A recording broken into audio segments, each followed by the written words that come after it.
సంపాదించిన మనీని హ్యాపీ మనీగా మార్చుకోవాలనుకుంటే విజువలైజేషన్ 2.0కి జాయిన్ అవ్వండి. నమస్తే పృథ్వీరాజ్ గారు.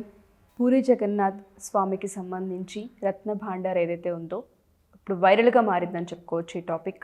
ఏ ఛానల్స్లో మనం చూసినా దీనికి సంబంధించిన పూర్తి కథ ఏంటి, అసలు సమాచారం ఏంటి అన్న దానిపైన ఎక్కువగా వీక్షకులు చూస్తున్నారని చెప్పుకోవచ్చు. అసలు కథ ఏంటి, చరిత్ర ఏంటి, చరిత్ర ఏం చెప్తుంది ఈ భాండార్ గురించి? పూరి జగన్నాథ్ విషయానికి వచ్చేసరికి మన మిగతా తిరుపతి లాగానో లేకపోతే భద్రాచలం రాముడు శ్రీరామచంద్రుడి లాగానో లేకపోతే మనకు ఉండేటువంటి నరసింహస్వామి లాగా కాకుండా అక్కడ కృష్ణుడు అస్తమించిన తర్వాత కలియుగంలో ఆయన హృదయాన్ని తీసుకొచ్చి ఇక్కడ ఉండేటువంటి జగన్నాథుడు రూపంలో వెలిశారు అని చెప్పేసి ఆయనతో పాటు వాళ్ళ అన్నగారు చెల్లెలు సుభద్రాదేవి బలరాముడితో కలిసి ఆ జగన్నాథుడు ఇక్కడ వెలిశాడు అని చెప్పేసి ఒక పురాణ ఇతిహాసంతో కూడినటువంటి ఒక చరిత్ర అక్కడ చెప్పుకుంటారు.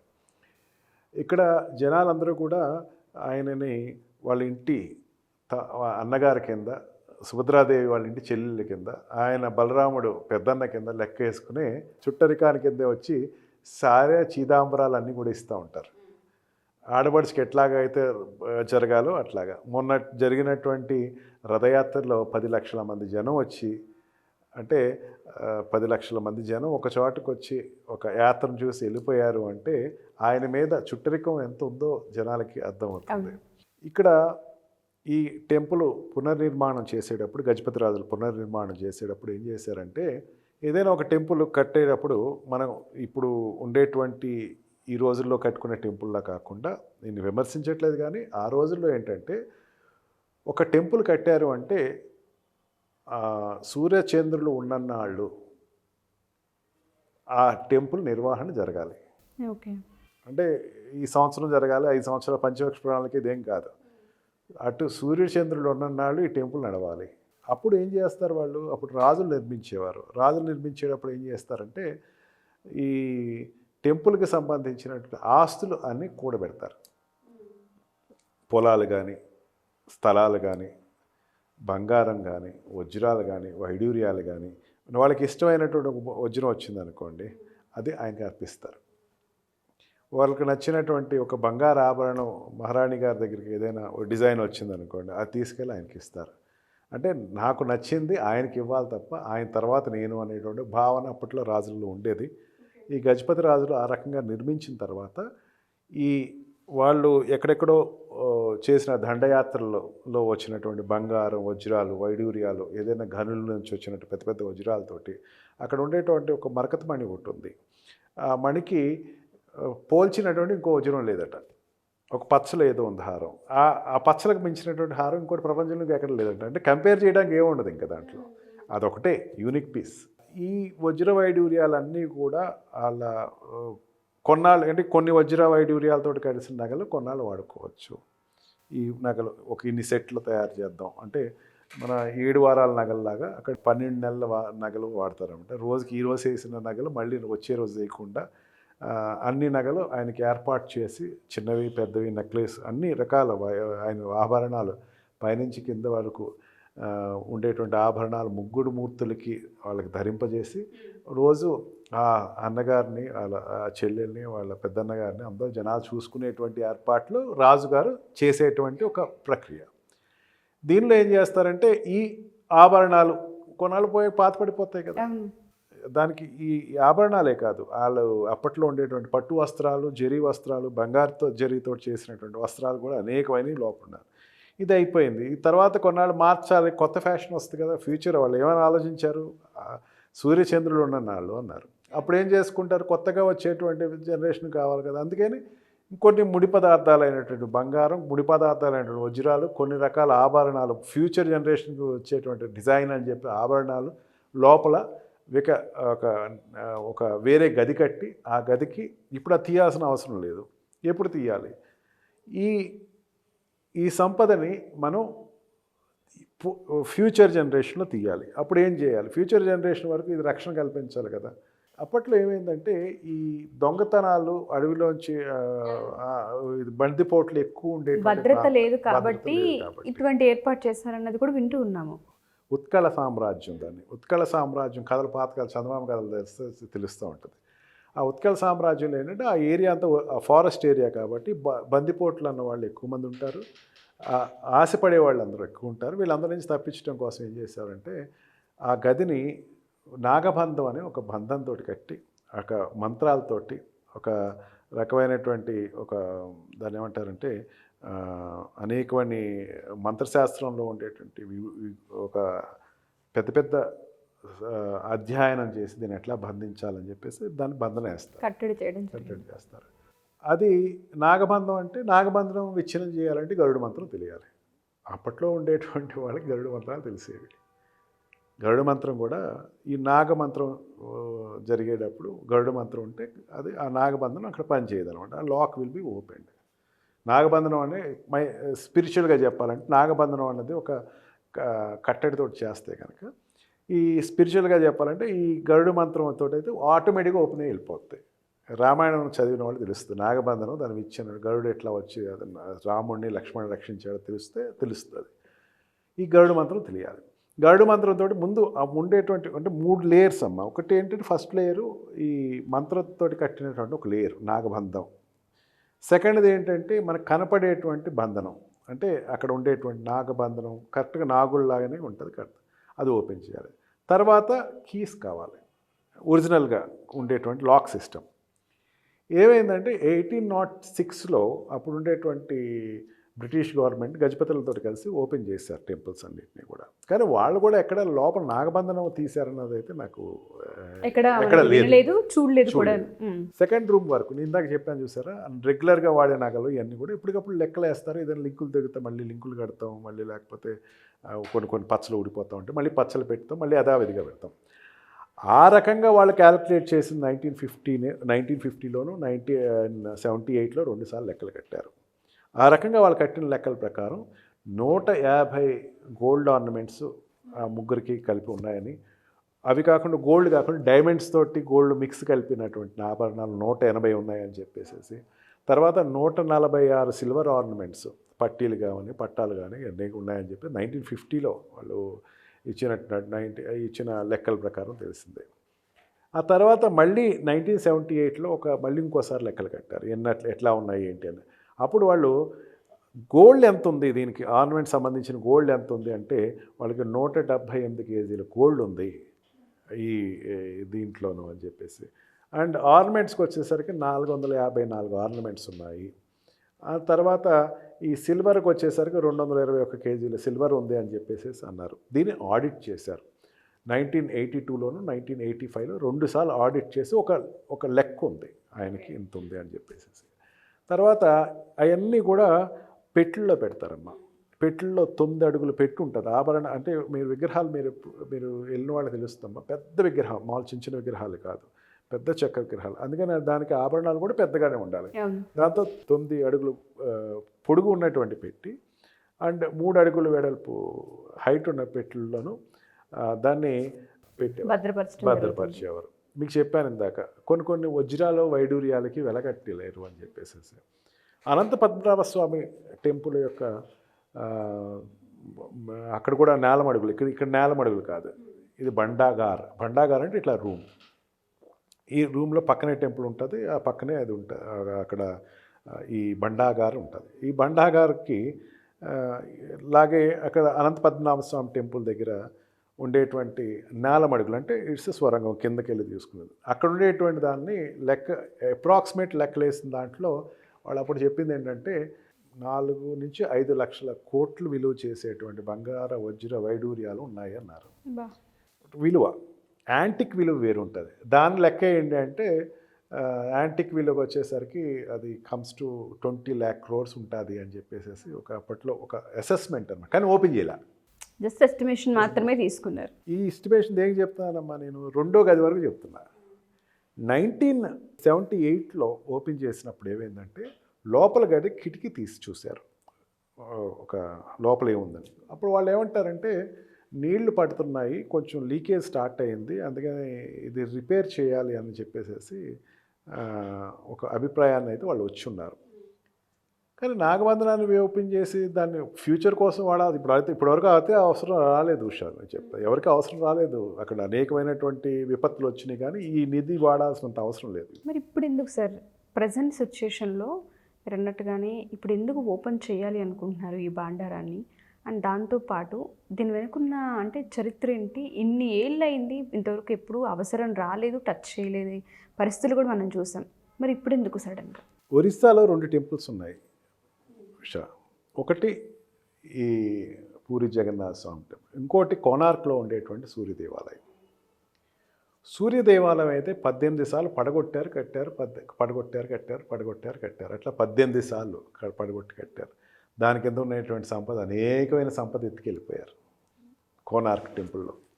అది మనకి ఆ కోనార్క్ చక్రమే ఇప్పుడు భారతదేశపు మన ఫ్లాగ్లో ఉండేటువంటి మధ్యలో ఉండేటువంటి చక్రం కోనార్క్ చక్రమే మనం చూస్తాం. ధర్మచక్రం అంటారు. ఆ కింద ఉండేటువంటి నిధులు చాలా కూడగొట్టుకెళ్ళిపోయారు. అదొక బ్యాడ్ ఎక్స్పీరియన్స్ ఒరిస్సా పీపుల్. కానీ ఈ జగన్నాథ స్వామి టెంపుల్కి వచ్చేసరికి మాత్రం చాలామంది ప్రాణాలు అర్పించేశారు. అనేక మంది ముస్లిం దండయాత్రలు వచ్చినా సరే దానికి వెళ్ళనివ్వకుండా దాన్ని కాపాడుకున్నారు బ్రిటిష్ వాళ్ళ టైం వరకు. బ్రిటిష్ వాళ్ళు గజపతులతో కలిసి దాన్ని సెక్యూర్ చేస్తాను అని చెప్పేసి అన్నారు. ఆ రకంగా సెక్యూర్ జరిగింది. దానికి ఇందాక చెప్పిన నాగబంధనంతో వేసేటువంటి ఒక కట్టడి చేశారు. ఇప్పుడు గవర్నమెంట్ ఏమైందంటే మోడీ గారు మొన్న ఎలక్షన్స్లో ఆయన ఎలక్షన్ స్ట్రాటజీ కావచ్చు, ఏదైనా కావచ్చు, నాకు కొంచెం డౌట్గా ఉంది. అది ఏమన్నా వీళ్ళు ఎత్తుకెళ్ళిపోయారా? కంటిన్యూగా గవర్నమెంట్ నడిచింది కదమ్మా అక్కడ. నవీన్ పట్నాయక్ గారి గవర్నమెంట్ కంటిన్యూగా నడిచింది కదా. అయినా ఒక డౌట్ ఎందుకు వచ్చిందంటే తాళం పోయింది అన్నారు. 3 తాళాలు ఉంటాయి, 2 తాళాలు ఉన్నాయి, 3వ తాళం లేదు, 3వ తాళం కనపట్టలేదు అని. ఆ 3వ తాళం కనపట్టలేదు కాబట్టి తాళం పోయింది అనేసరికి నాకు ఉంది. ఈ డబ్బు ఏమన్నా సరే ఆయనకున్న ఐఏఎస్ ఆఫీసర్ గారు ఏమన్నా తమిళనాడు తీసుకెళ్ళిపోయాడా అని చెప్పేసి ఆయన ఒక పొలిటికల్ మీటింగ్స్లో, ఎలక్షన్ మీటింగ్స్లో చెప్పడం జరిగింది. ముఖ్య ఉద్దేశం అదే అని అంటారు ఇప్పుడు ఓపెన్ చేయడానికి? అంతర్గతంగా ఏముంది అని చెప్పలేము, కానీ బయట ఆయన చెప్పిన మాట అది. ఓకే, అసలు వెరిఫై చేద్దాం ఉందా లేకపోతే తీసేశారని. అక్కడ వరకు మాత్రమే ఓపెన్ చేయగలిగితే దానికి కూడా శాస్త్రీయంగా కాకుండా కాస్త శాస్త్రాన్ని పక్కన పెట్టి ఉండేటువంటి ఆ విధానం ఏదైతే ఇందాక చెప్పాను, గరుడ మంత్రాన్ని చదివేసే వాళ్ళు కావాలి. కట్టడిగా చేసినటువంటి విధానంలో అక్కడ భైరవ పూజలు చేస్తారమ్మా. భైరవ పూజలు చేసి దాన్ని నేను ఒక చిన్న మాట అడుగుతున్నానండి, నాకున్న డౌట్ నాకుంది. మీరు ఎవరైనా తిరుపతి ముడుపులు తీసుకెళ్ళి ఇస్తూ ఉంటారు. ఇచ్చే లోపల మధ్యలో ఏమైనా ముడుపులు తీస్తే ఏమంటాం? ఓపెన్ చేస్తే ఇట్లా ముడుపు తప్పు చేయకూడదు అనర్థం అంటాం కదా. ఇది అనర్థం కాదా? ముడుపు అమ్మ, అది ఒక ముడుపు, భగవంతుడి ముడుపు. అది దాన్ని ఎట్లా తీయాలి అన్నది దాన్ని ఇచ్చినటువంటి చరిత్ర దానికి ఉంది. కానీ ఎలా పడితే అలా చేయకూడదు లేదు కదా. ఆ ముడుపుని తీసుకెళ్ళి అక్కడ వేయటమే. ఆ ముడుపు అన్నది ఎవరిది? భగవంతుడిది. ఈ బంగారం ఎవరిది? భగవంతుడిది. ఈ నగలు ఉండేటువంటి వజ్రాలు, ఈ వజ్ర వైడూర్యాలతో ఉండేటువంటి మరకత మాణిక్యాలతో కూడినటువంటి నగలన్నీ ఎవరివి? భగవంతుడివి. మనకి సంబంధం ఏంటి అసలు? మనకేమైనా సంబంధం? అది లెక్క పెట్టమని భగవంతుడు ఎవరికైనా కల్లోకి వచ్చి చెప్పాడా? ఎవరికి చెప్పలా. ఎందుకు చెప్తున్నా అంటే భయపడి చెప్తున్నాను ఉషా నేను ఈ మాట. ఏమవుతుందో అని భయం వేస్తుంది. అంతకుముందు అనంత పద్మనాభ స్వామి టెంపుల్ దగ్గర అక్కడ ఉన్న కమ్యూనిస్ట్ గవర్నమెంట్ కూడా దాన్ని ఓపెన్ చేయాలి. చాలా హ్యాట్స్ ఆఫ్ చెప్తున్నా గవర్నమెంట్కి. కమ్యూనిస్ట్ గవర్నమెంట్ అయినా సరే, వాళ్ళు దేవుడిని నమ్మకపోయినా సరే, జనాల యొక్క బిలీఫ్ నమ్మి దాన్ని ఓపెన్ చేయాలి. నేలమడుగుల్లో ఉండేటువంటి నాగబంధనంతో కూడుకున్న 7వ గదిని ఓపెన్ చేయలేదు వాళ్ళు. ఇక్కడ దీన్ని ఓపెన్ చేస్తాను అంటున్నారు. నిజంగా దానిని లోపల నిజంగా ఏదైనా దొంగతనం జరిగిందంటే దాని ఫలితం వాళ్ళకి వచ్చేస్తుందేమో, వదిలేయచ్చు కదా. దాన్ని ఓపెన్ చేసి దాన్ని ఇప్పుడు లోపల ఉన్నది లెక్క పెడదామని మీరు అనుకుండొచ్చు. లెక్క పెట్టద్దు అన్నది వేరే ఉద్దేశం ఉండొచ్చు. దీంట్లో ఒక చిన్న కథ చెప్తే మీకు అర్థం అవుతుంది. ఒక రాజుగారు శ్రీరామచంద్రుడి టైంలో జరిగిందని చెప్పి ఒక కల్పిత కథ అది. శ్రీరామచంద్రుడు దగ్గర ఒక కుక్క వచ్చి బాధపడతా వచ్చిందట. తనకి కుక్కకి ఏదో కాలుకి చేతికి దెబ్బ తగిలి రక్తం కారుతా పరిగెత్తుకు వచ్చిందట. ఏమైందమ్మా అని కుక్కను అడిగితే కుక్క మాట్లాడేదట అప్పట్లో, ఆ రోజుల్లో. నన్ను పూజారి గారు బలిపీఠం మీద పెట్టిన ప్రసాదం తిన్నందుకు నన్ను కొట్టారండి అందట. బలిపీఠాలని బయట ఉంటాయి. ఆ బలిపీఠాల్లో ఉండేటువంటి ప్రసాదం దేనికి పెడతారంటే ఈ పక్షులు ఇవన్నీ తింటాం కోసం. నా హక్కు అది, నేను తినే హక్కు నాకు ఉంది, ధర్మం ప్రకారమే నేను తిన్నాను. కానీ ఆ పూజారి గారు చీచి అని చెప్పి కర్రతోటి కొట్టారండి. అది ఇది నాకు మరి వన్యప్రాణాలకు సంబంధించినటువంటి దీనికి సంబంధించిన ధర్మం నుంచి చెప్పాలంటే నేను చెప్పలేనిదిగా ధర్మశాస్త్రం, నేను రచించిన ధర్మశాస్త్రం లేదు. కానీ ఒక పని చెప్తా, నీకే ఆప్షన్ ఇస్తున్నాను, ఆ పూజారి గారికి ఏమైనా పనిష్మెంట్ కావస్తే నువ్వే ఇచ్చేసేసాను. ఆ కుక్క ఏమని చెప్పింది తెలుసమ్మా, అయితే ఒక పని చేయండి, ఆ పూజారి గారిని ఆలయ అధికారిని చేయండి అన్నాడు. ఆలయ అధికారిని వేడి ప్రమోషన్ ఇస్తున్నావా, శిక్ష ఇస్తున్నావా? ఆయన ఏమనుకున్నారంటే దీని శిక్ష చేస్తారు, లేకపోతే కారాగారంలో పడేయండి. శ్రీరామచంద్రుడికి ఆ కుక్క ఇచ్చిన నివేదిక ఏంటంటే ఈయనకి ఆలయ అధికారిని చేయండి, ధర్మాధికారిని చేయండి. ఇదేంటమ్మా ఇట్లా అంటున్నావు అని అడిగితే ఆ కుక్క అంది, నేను పూర్వజన్మలో అధికారిని అండి, ఈ జన్మలో కుక్క జన్మ ఎత్తాల్సి వచ్చింది నాకు అంది. అంటే దీంట్లో నీతి ఏంటంటే ధర్మాధికారి ఎవరైతే ఉన్నారో వాళ్ళు బాగానే ఉండొచ్చు, కింద ఉన్న వాళ్ళ ఆలోచన వేరైనా ఈ ఎఫెక్ట్ ధర్మాధికారికి వెళ్ళచ్చు. ఎవరు పిఎం గారు మంచి ఉద్దేశంతో చెప్పి ఉండొచ్చు, ఆయనకేం బాగానే ఇంప్లిమెంట్ చేయాలి, కానీ కింద ఉన్న వాళ్ళు కూడా అదే ఈక్వల్గా ఉండాలి కదా. కింద ఉండే వాళ్ళు కూడా ఈక్వల్గా అదే ఆలోచనతో ఉండాలి. అదే ఎవరికైనా సరే అబ్బా ఈ ఆభరణం చాలా బాగుంది, ఈ ఆభరణం నేను ఎట్లయినా ఎత్తుకెళ్తే ఎంత బాగుండు అని అనుకుంటే దుర్బుద్ధి కలిగితే ఈ ఎఫెక్ట్ గవర్నమెంట్కి వెళ్ళిపోతుంది, ఈ ఖాతా అంతా గవర్నమెంట్కి వెళ్తుంది, ఈ ఎఫెక్ట్ మోడీ గారికి వెళ్తుంది. నాగబంధనం ఓపెన్ చేయటం అనేది తప్పు. నువ్వేదో ఒక ఎక్స్ప్లెనేషన్ ఏదో ఇచ్చారు, దేవనా అయ్యిందేమో, ఆ కీ దొరకలేదు కాబట్టి, కీ గురించి వచ్చిన గొడవ ఇదంతా. కీ దొరికింది ఏదో డూప్లికేట్ కీ ఏదో దొరికింది, దాంట్లో ఉంది కదా ఉంచేసి పక్కన పెట్టేసి అనొచ్చు. కానీ లేదు ఓపెన్ చేద్దాం, ఎంతవరకు ఇటు ఓపెన్ చేస్తాం కదా, మూడోది కూడా ఓపెన్ చేద్దాం. క్యూరియాసిటీ అందరికీ ఉంటుందమ్మా. ఇప్పుడు నాకు ఇంత నీతులు చెప్పినా సరే గుడి దగ్గరికి వెళ్ళేసరికి ఏమవుతుందో, ఓపెన్ చేస్తే బాగుంటుందన్న క్యూరియాసిటీ నాకు ఉంటుంది, స్వార్థం నాకు కలుగుతుంది. కానీ దానికి ఒక బంధనం అన్నది ఎందుకు పెట్టారు, ఇంకెవరు ఓపెన్ చేయకూడదు అని చెప్పేసి. ఈ బంధనాన్ని ఓపెన్ చేసేటువంటి దాంట్లో అక్కడ శంకరపీఠం ఒకటి ఉంది. అక్కడ ఆ శంకరపీఠం వాళ్ళు ఉండేటువంటి పెద్దలు చెప్పాలి, లేకపోతే అక్కడ ఉండేటువంటి పూరీ పీఠాలు చెప్పాలి, అనేకమైనటువంటి ఈ పీఠాధిపతులు ధర్మం చెప్పేటువంటి మన హిందూ ధర్మం చెప్పేటువంటి పెద్దలు కావచ్చు, వీళ్ళందరూ చెప్పాలమ్మా.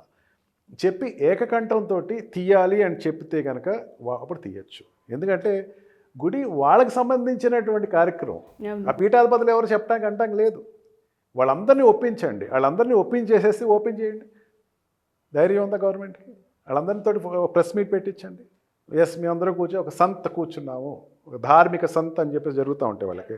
ఈ ధార్మిక సంత అంతా కూర్చున్నాము, హెడెడ్ బై పూరి శంకరపీఠం, లేకపోతే నీకు ఏ స్వామీజీలు అయితే ఆ స్వామీజీలు అనుకోండి. మీది కూడా బీజేపీ గవర్నమెంట్ కూడా హిందూ సపోర్ట్ చేసిన గవర్నమెంటే కాబట్టి అందరు కలిసి కూర్చోండి, ఒకసారి ఒక సంత ఏర్పాటు చేయండి, వాళ్ళు కూర్చోబెట్టి వాళ్ళ నిర్ణయం అడగండి, మీరు వాళ్ళ నిర్ణయాన్ని పాటించండి. అది జరగట్లేదు అన్నది కొంచెం ఆవేదన అందరికీ ఉంది. నేను పర్సనల్గా చెప్పట్లేదు, అది నేను నిన్న ఇంటర్వ్యూస్ చూస్తూ ఉంటే వాళ్ళు కొంతమంది ఒప్పుకోవట్లేదు అన్నది.